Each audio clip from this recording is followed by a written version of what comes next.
An Affliction of the Heart, Volume 2, by Anonymous Pegasus. Chapter 1, New Beginnings. They were some of the last crystal ice berries in the entirety of Equestria. After the Crystal Empire had disappeared, they had all become almost extinct. Short of the Crystal Empire coming back, they would continue to be extremely exotic and extremely rare. They didn't look akin to regular crystal berries, whereas the normal crystal berries were a solid color with a sheen and a faceted surface. Crystal ice berries looked like a colored ice orb, slightly transparent. Small rainbows painted the rows of berries, where the weak northern sunlight laced through the berries and split into starbursts of color. Warren was wearing a thick fiber coat to guard against the cold, and underneath it a gold engagement ring sat around the very base of his left wing. Written on the heavy gold band were the words, "Property of Kuno." Dragging a bucket behind him, Warren paused at every bush, picking the best berries from each and putting them into the bucket, before moving to the next bucket. Up ahead, Kuno was happily flitting from row to row, in her natural form, the black of her chin stark against the white of the snow. A red and yellow scarf was tied around her throat, fluttering in the wind as she moved. A gold engagement band was slid over the base of her horn, with the words, "Property of Warden" on it. She was so much faster than Warden with the berry picking, hovering in front of the bush and slapped the berries into the bucket she was carrying before moving on. Greenhoof was fastest out of all of them, but she was working at the far end of the fields. She denied it vehemently, but Kuno obviously made her uneasy. The earth pony didn't like going anywhere near the changeling. Both Kuno and Greenhoof had decided to convince Warden not to help pick the berries, but Warden hated just sitting on the sidelines and watching them work. A small amount of pain in his hoof wasn't going to stop him from doing what he loved. Once his bucket was filled, Warren dragged it back towards the storage shed, upending it into the large storage tub. The storage tub was a giant bucket, with a tap on one end for letting liquid pour out once the berries were squashed. The berries, however, would have to be pressed with a mechanical process, as it was far too cold to do it normally. Between frostbite and the possibility of the liquid freezing, they would have to use a special machine with a heating element at the base to ensure the juices wouldn't freeze. Kuno came in behind Warden, upending her own bucket into the tub and then stacking it onto his own empty bucket, turning towards him with a hoof full of berries. "These taste good," Kuno attested, grinning as she stuck a red and then a blue berry onto either one of her oversized canine teeth. Warren grinned at that, shaking his head and leaning in, curling his tongue around one of the canines and tugging the blueberry free, biting it in half and then offering the other half back to the changeling. Purring faintly, Kuno leaped in and locked her lips with his own, stealing away the half a berry with a happy hum and chewing at it happily. "You two make me sick," Greenhoof said with a slow shake of her head, dumping her bucket of berries into the tub and then making a motion with her hoof. "I'm starting to build up a sweat. I'm going to take the rest of the afternoon off, yeah?"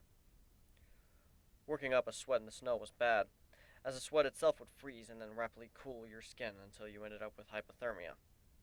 Warren nodded, waving a hoof at the earth pony while Kuno giggled faintly. Once Greenhoof had moved out of the shed and up towards the house, Kuno leaned in to whisper into his ear. "I think I make her uncomfortable." "The fact that you were impersonating me and trying to seduce her when I went into town that one time was pretty off-putting, I guess," Warren said with a sage nod. Kuno rolled her eyes, giggling softly. "But watching you trying to explain it to her was so cute. It was adorable, what with you being all stuttery and uncertain." "Oh, shush," Warren said, placing a hoof over her lips. "Come on back up to the house before we freeze to the floor." "Race ya!" Kuno said, brushing past him and bursting out the door, tearing past Greenhoof in a headlong sprint towards the house. Warren smiled and shook his head. Kuno knew he wouldn't stand a chance off beating her, but he still jogged unsteadily after her, three hoofs thudding in the snowy path into a brown slurry. Greenhoof just shook her head at them. Kuno was sitting in the doorway, holding a hole-filled hoof up to her ear, shaking it. "My watch isn't working real well these days, but it says I won." "Good thing we weren't racing for prizes," Warren pointed out, leaving the door open for Greenhoof. Kuno snorted once, throwing out a hoof to halt the Pegasus, shaking her head slowly. Now, Mr. Warden. You know the penalty for being late to the finish line. Warden sighed faintly, rolling his eyes and shaking his head, before he leaned forward, kissing the changeling full on the mouth, their lips pressing together. Kuno melted into the kiss, giving a low throbbing purr in the back of her throat, her wings quivering happily. After a few moments, Kuno drew back, pushing at his chest with a hoof and huffing. Hey, a kiss. Gotta keep it PG or Greenhoof will complain. Greenhoof scowled as she pushed past both of them, closing the door after herself.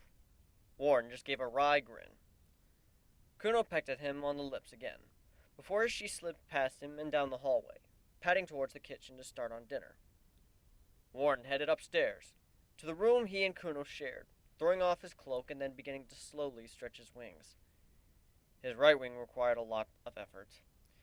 With a faint groan, he tugged at it with his hoof to get it to extend, gritting his teeth. It still worries you heaps, doesn't it? Kuno asked quietly from the doorway. Ward nodded slowly, grimacing and then folding his wing tight onto his back again, panting faintly at the pain. I never told you, but I took care of Sunshine and Daggertail. Kuno said quietly. Ward nodded again. I know, I saw the reports. I was the prime suspect until they figured out I was in the hospital unconscious the entire time. They suspect you, but the case was closed, apparently. They couldn't find any evidence. Kuno nodded mutely, and then tilted her head towards the stairs. I've run us a bath. It's heating up. I'll run some of that wonderweed on your wing. Warren smiled at Kuno's nickname for the green swath moss. It had special properties that deadened nerves when applied directly to the skin. It was mainly used by dentists and older ponies who had arthritis or other such harmful long-term injuries. You go on ahead, Warren said, making a motion with his chin. I'm going to, grimace a lot and moan, and then compose myself so you don't see me being all weak. Kuno gave a wan smile, flitting across the room to hug the Pegasus tightly, nuzzling her chin against his cheek gently, before bounding back across the room and down to the stairs towards the bathroom. Warren followed after the changeling several minutes later, wincing as he tried to extend his wings slowly back and forth, working the stiff muscles. Kuno was already in the bath, splashing about happily, frothing up the bubbles so that there was a thick film of them over the surface. Carefully, Warren undid the magical engagement ring, twisting and turning it in just the right way so that it slipped off his wing, still a single, unbroken band. He placed it safely on the edge of the tub, and then pulled himself into it. Kuno immediately paddled around behind him, wrapping her hooves around him and kissing at the side of his neck, wiggling to get comfortable. I can never feel my hooves after I use this stuff. Kuno complained, reaching down at a hoof for a glass jar of green liquid. She dribbled some across her hoof, and then began to knead it slowly into Warren's right wing. Warren bared his teeth, grinning them, before he slowly relaxed, giving a faint croon. Oh, that feels nice. Kuno gave a sudden giggle and a snort, shaking her head and rubbing extra firmly. What's so funny? Warren queried lazily over his shoulder. Kuno gave an innocent giggle, rubbing her hoof along the leading edge of his wing slowly. I was just contemplating the implications of replacing our bedside Vaseline with this stuff. Warren paled.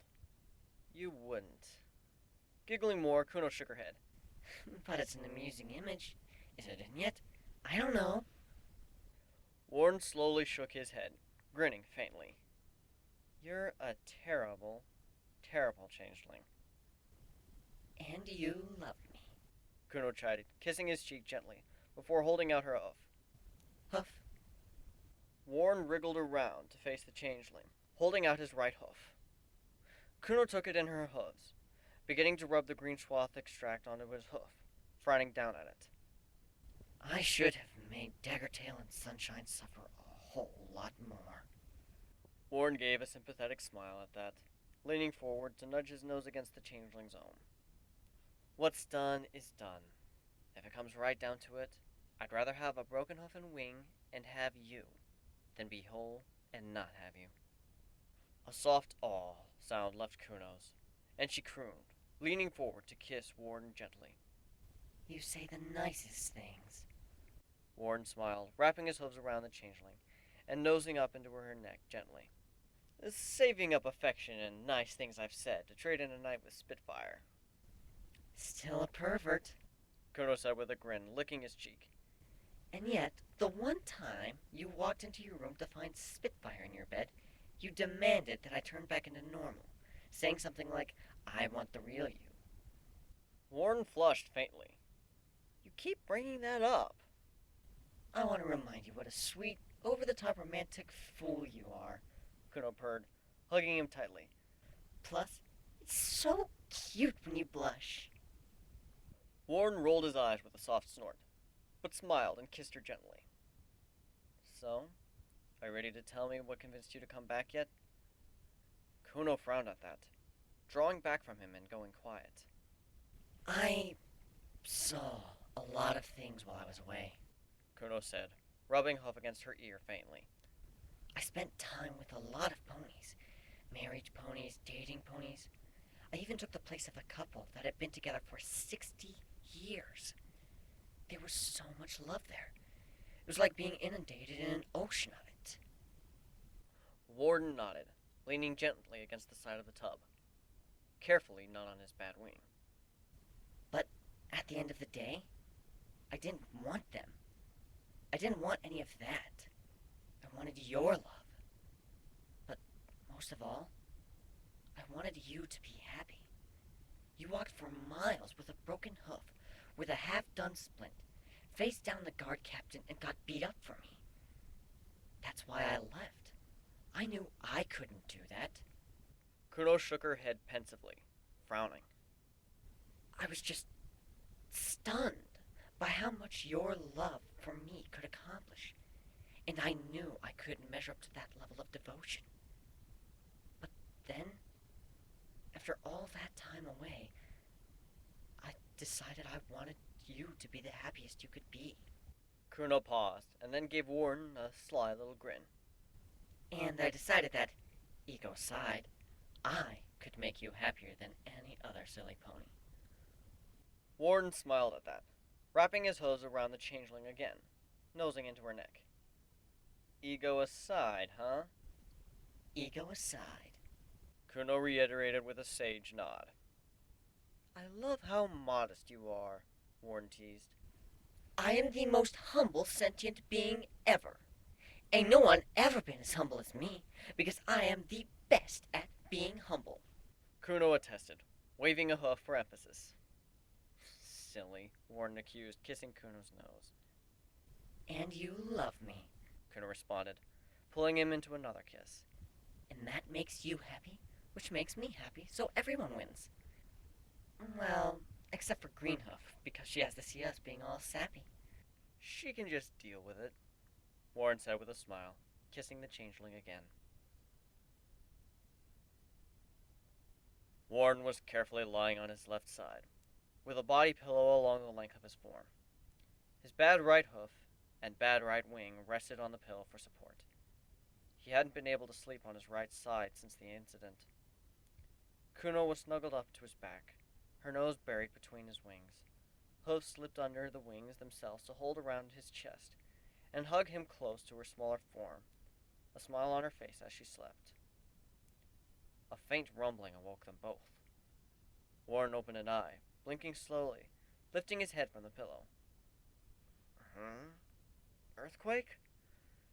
Kuno gave a sleepy whine, pawing at his back weakly. It's just a tremor. Go back to sleep. It doesn't feel like a tremor, Warren murmured, frowning and furrowing his brow, pushing himself from the bed, dropping down onto three hoofs. The Pegasus limped over the window, peering out into the dark, icy wastes. Off to the north, the northern lights were being drowned out by light pollution. Some kind of bright, magical light was glowing and flickering over the horizon, throwing up a massive white glow, intersped with floating feather-like glows, like white fireworks in the dark night. Warren looked back over his shoulder with a deep frown. Kuno, I think you're gonna have to head back into town. Kuno whined faintly, pushing herself to her hoofs. Why? I think that's remnant of the Crystal Empire. And anything throwing up that kind of magic is bad news.